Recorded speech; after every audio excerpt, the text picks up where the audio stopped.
Hubert Mills and Ted Smith both worked at the Gadespring Cressbeds for over 20 years and eventually became joint owners until it closed. Hubert now describes his work on a typical summer's day. Well, so we'd start work at probably 5 o'clock or 6 o'clock in the morning. Mm-hmm.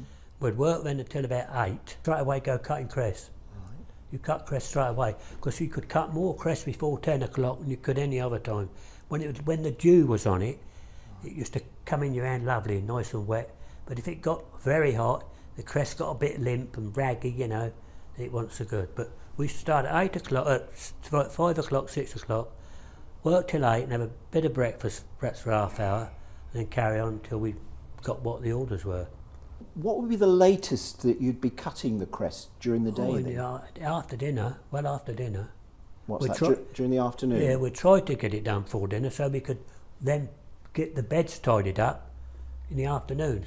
See, that was essential. You tried to get your beds tidy, else you'd lose perhaps a crop of cress the next time. When you cut the cress, in the summertime you cut it, you left the stalks, the stubble we called it. Yeah. But if there was a duckweed on it, you know, the graves, we used to have to flood them, then sweep them to get all the graves off, because that would stifle the cress. Right. And also you'd got to trim the banks, keep the streams clean, free of weeds, so the water could run through well. It was a never-ending job, really. We could never say we'd finished, because you had. And then what time would you knock off in the? About 4:30, 5 o'clock. Right. 5 o'clock generally. Right, okay. So that was a summertime job. Yeah. So what would it be like, say, in December? Well, pretty grim. Because obviously it didn't get light till about 8 o'clock. No, we wouldn't go down there perhaps till 9 o'clock when we was on our own.